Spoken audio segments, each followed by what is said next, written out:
তাহলে অসুবিধা এটা কেতনের বীজ, তাই তো? হ্যাঁ, এই আপনার সঙ্গে নেওয়া হয়েছিল কেতনের বীজ। হ্যাঁ, সেই কেতনের বীজ এটা। দারুণ গাছ, গাছ দারুণ। 2 মাস 5 দিনের বয়সের। কেতন কোম্পানির হচ্ছে ওনার দুটো মার্কা, একটা হচ্ছে যেটা নিয়ে এলেন ওটা কি মার্কা ছিল? মা মহিলা। যাই হোক, কোম্পানি হচ্ছে কেতন, আর একটা হচ্ছে আপনার ডবল এস। কেতন কোম্পানি ডবল এসটা নয় এটা। এটা ডবল এস নয়, ডবল এস নয়, এটা কেতন কেএফ না, এটা কেএফ। এটা মার্কা ছিল কেএফ, আর ওনার আর একটা মার্কা আছে, সেই মার্কাটা হচ্ছে ডবল এস। ওই গাছটা এটা গাছ ঝিমিয়ে গেছে, দেখি দাঁড়া। আর দেখুন জীবন গাছটা কি পরিস্থিতি।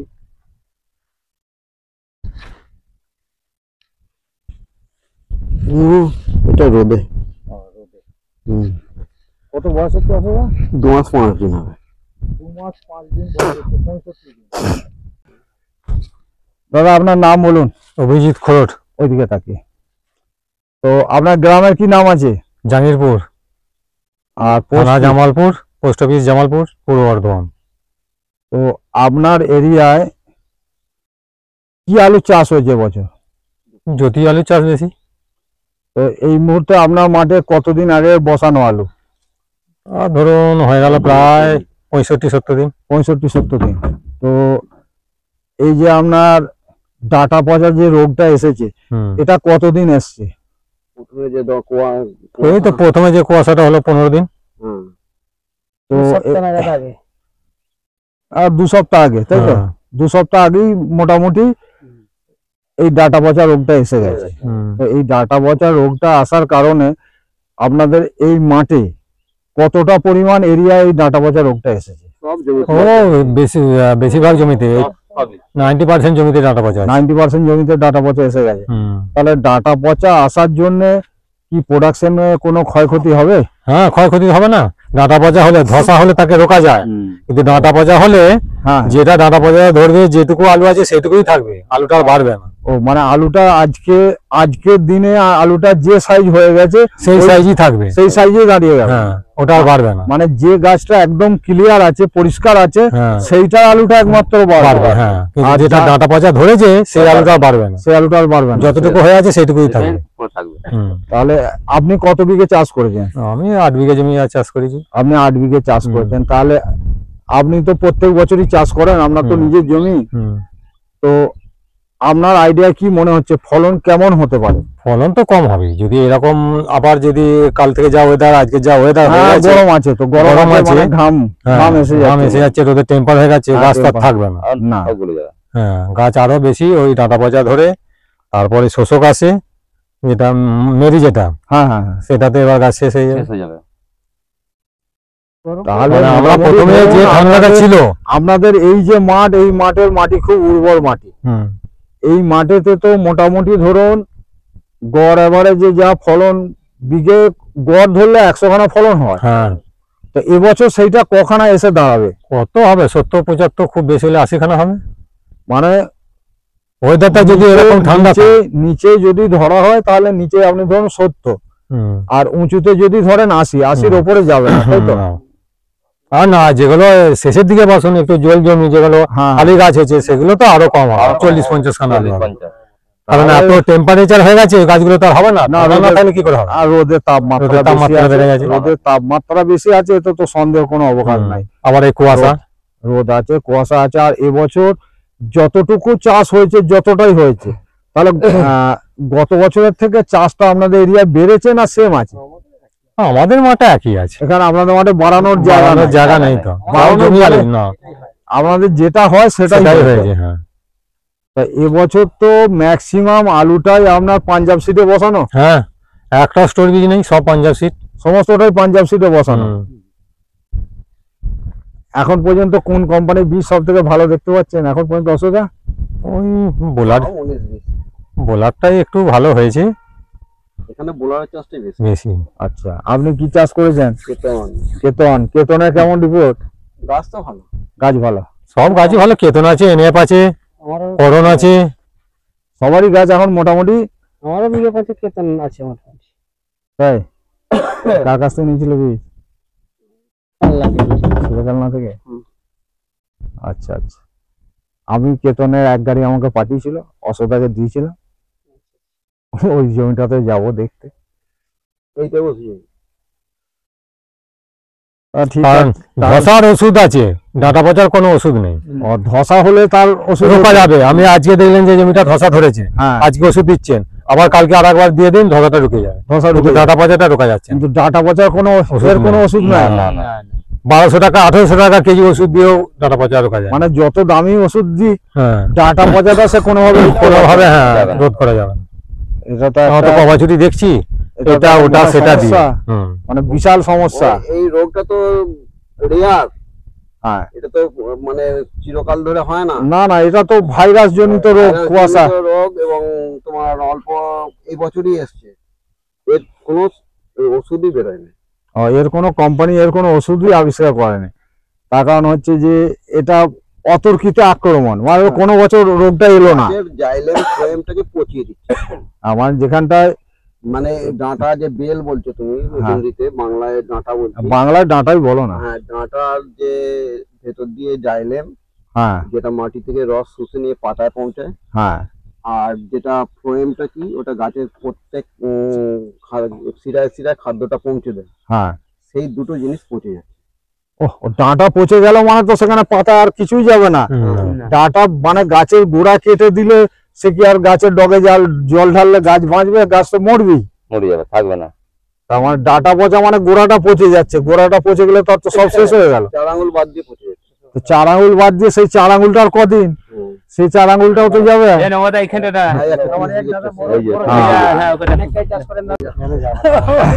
দাদা আপনার নাম বলুন। নবকুমার খরট, ওইদিকে তাকিয়ে। আচ্ছা, আপনার গ্রামের নাম? জাঙ্গিরপুর, পুরো পরিচয়টা দিলেন না, পোস্ট, থানা? পোস্ট জামালপুর, জেলা পূর্ব বর্ধমান, আর থানা জামালপুর। তো আপনার কত বিঘে চাষ আছে? ওই 25-26 বিঘে। তো আপনি তো প্রত্যেক বছরই এই পরিমাণটা চাষ করেন। হ্যাঁ হ্যাঁ, তো কৃষক বলছে এই গ্রামের সব থেকে বড় চাষি। তো যাই হোক দাদা, এই এই যে ডাঁটা পচা রোগটা, এটা কতদিন এসেছে? এটা তো প্রত্যেক বছরই, মানে এটাই দিন 10-15 হলো এসেছে। তাহলে এই ডাঁটা পচাটা আপনাদের মাঠে কতটা পরিমাণ এরিয়া দখল করেছে এখন পর্যন্ত? প্রত্যেক জমিতে মানে 80% বেশি হয়ে যাবে। 80% বেশি হয়ে যাবে। তাহলে কি তার জন্য কি প্রোডাকশনে কোনো হ্যাম্পার হবে? হ্যাঁ, হতে পারে একটু অল্প। সেটা মানে পুরোটাই নষ্ট।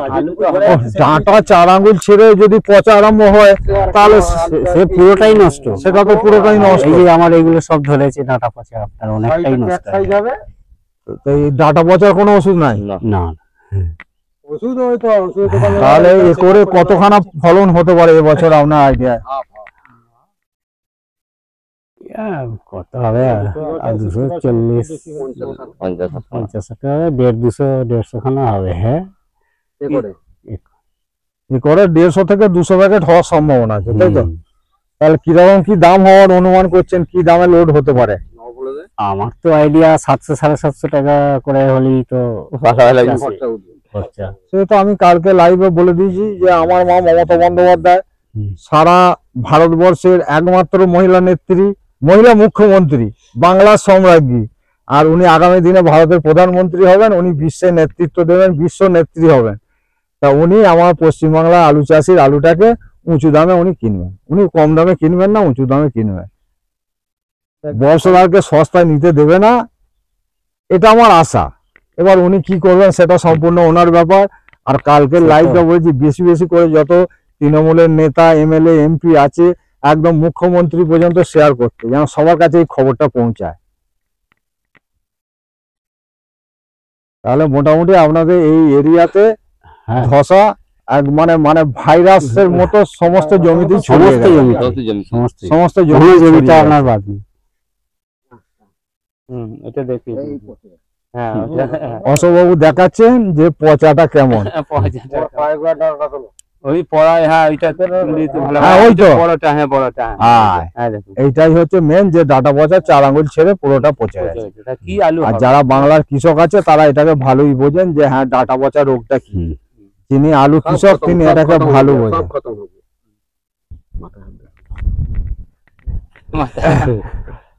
না, এটা বাংলা চ্যানেল বাবু, ভারত পটেটো বাংলা। হ্যাঁ এটা বাংলাতেই লোক শুনবে, এটা হিন্দিতে নয়।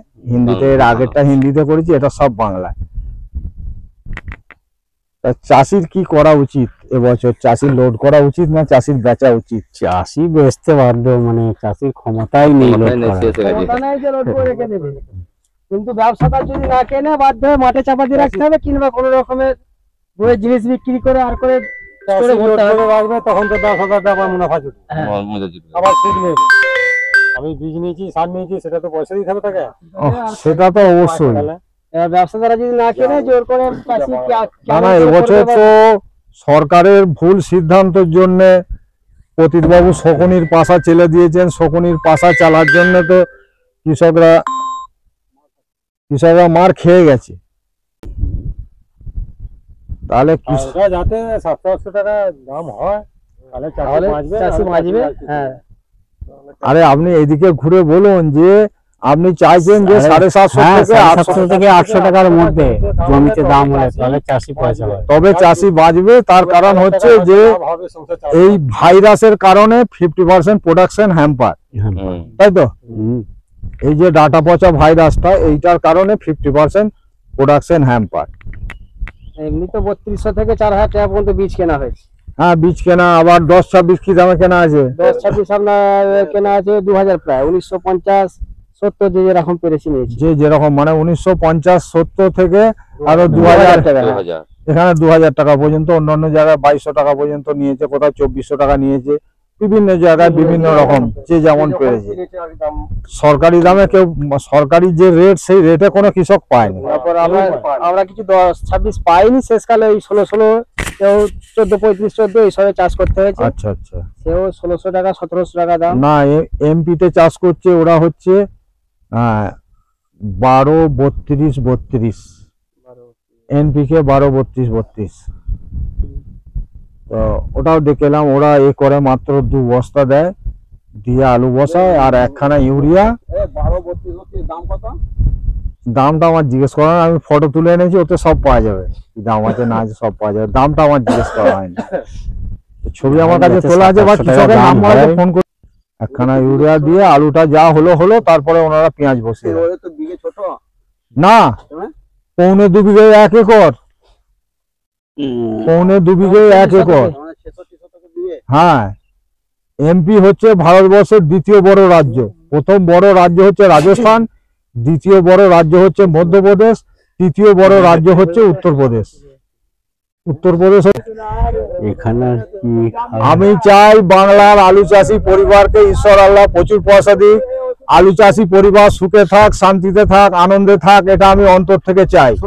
সে তো ঠিক, নাহলে তো চাষি শেষ, চাষি 12টা মাস। জয় জওয়ান জয় কিষান, জয় জওয়ান জয় কিষান, জয় জওয়ান জয় কিষান, জয় হিন্দ, জয় হিন্দ, জয় হিন্দ, বন্দে মাতরম, বন্দে মাতরম, বন্দে মাতরম। भारत माता की जय, भारत माता की जय, भारत माता की जय।